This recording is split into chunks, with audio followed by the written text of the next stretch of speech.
গত জোট সরকারের আমলে আপনারা দেখেছেন, যারা যুবকরা এদের হয়তো মনে নাই বা দেখেও নাই, কিন্তু বয়স্ক যারা আপনারা তো দেখেছেন যে জোট সরকারের আমলে দুইজন মন্ত্রী ছিলেন। একজন মন্ত্রী দুইটা মন্ত্রণালয় চালিয়েছেন, একটা হলো কৃষি মন্ত্রণালয় আর একটা শিল্প মন্ত্রণালয়। আর একজন মন্ত্রী ছিলেন যিনি সমাজ কল্যাণ মন্ত্রণালয় চালিয়েছেন। আপনারা বলুন তো, যাদের বিরুদ্ধে কত রকমের প্রোপাগান্ডা মিথ্যা কথা ছড়ানো হয়, কিন্তু আজ পর্যন্ত কি আপনারা শুনেছেন যে এই জোট সরকারের আমলে যে শিল্প মন্ত্রণালয় বা কৃষি মন্ত্রণালয়, সমাজ কল্যাণ মন্ত্রণালয় কোন দুর্নীতি হয়েছে? এটা কি আপনারা শুনছেন?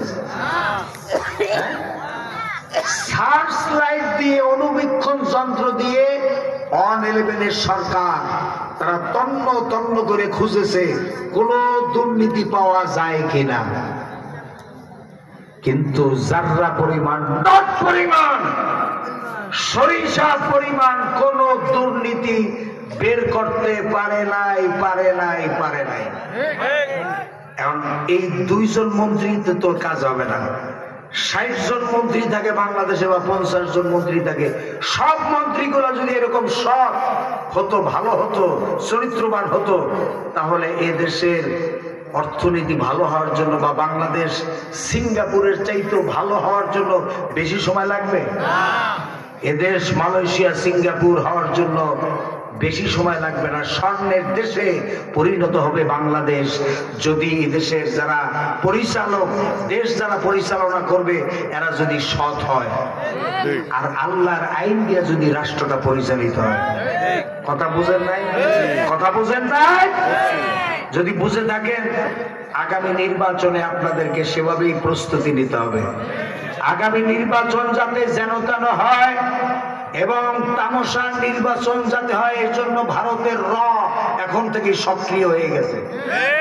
বিভিন্ন ভাবে চেষ্টা চালাচ্ছে ভারতের গোয়েন্দা বাহিনীর লোকেরা বাংলাদেশের প্রত্যেকটা মহল্লায় মহল্লায়, গ্রামে গ্রামে, ইউনিয়নে, থানায়, পাড়ায়, প্রত্যেকটা ডিস্ট্রিক্টে ভারতের গোয়েন্দা বাহিনী কাজ করে যাচ্ছে।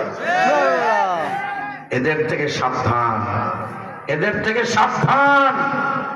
আমাদের দেশের এখন বিভিন্ন এজেন্সি, আমাদের বাংলাদেশে কখনো গোয়েন্দা বাহিনীর ভিতরে ভারতের রয়ের কোন লোক বা সনাতন ধর্মে, হিন্দু ধর্মের কোন লোক কখনো গোয়েন্দা বাহিনীতে চাকরি দেওয়া হইতো না।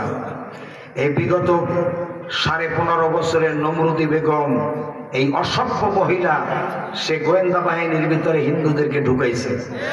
শুধু হিন্দু না, ভারতীয় রয়ের হিন্দু, এই দেশের বিভিন্ন নামে বেনামে এই দেশের গোয়েন্দা সংস্থার ভিতরে এই ভারতের রয়ের লোক ঢুকানো হয়েছে।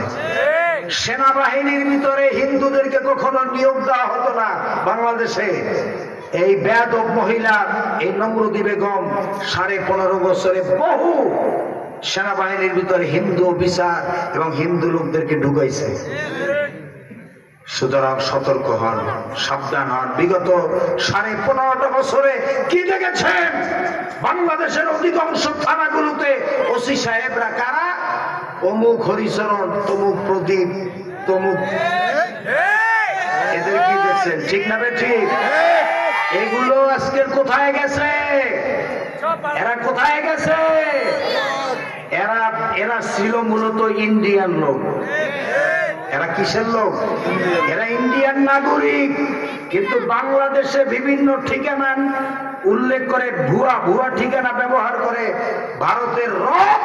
ভারতের গোয়েন্দা বাহিনীর লোকেরা এদেশের, ওই যে হাসিনা বলছে না যে এমন দেওয়া দিছি আমার স্বামীরে সারা জীবন মনে রাখবে। এই কসাই মদিও স্বামী না? আরে এত ইতস্তত করেন কে? এটা কি আমার কথা? নমরুদি বেগমের যে পররাষ্ট্রমন্ত্রী ছিল, ফরেন মিনিস্টার, আলগা মোমেন্ট, কি মোমেন্ট? আলগা মোমেন্ট। সেই তো বলতো তার বক্তৃতায় যে ভারতের সাথে আমাদের সম্পর্ক স্বামী স্ত্রীর সম্পর্ক। নাউযুবিল্লাহি মিন যালিক। কত বড় বেয়াদব! তো আমরা এটা বিশ্বাস করি না যে ভারতের সাথে আমাদের ভারত হলো আমাদের প্রতিবেশী, ন্যায্যতার ভিত্তিতে তাদের সাথে সম্পর্ক হবে।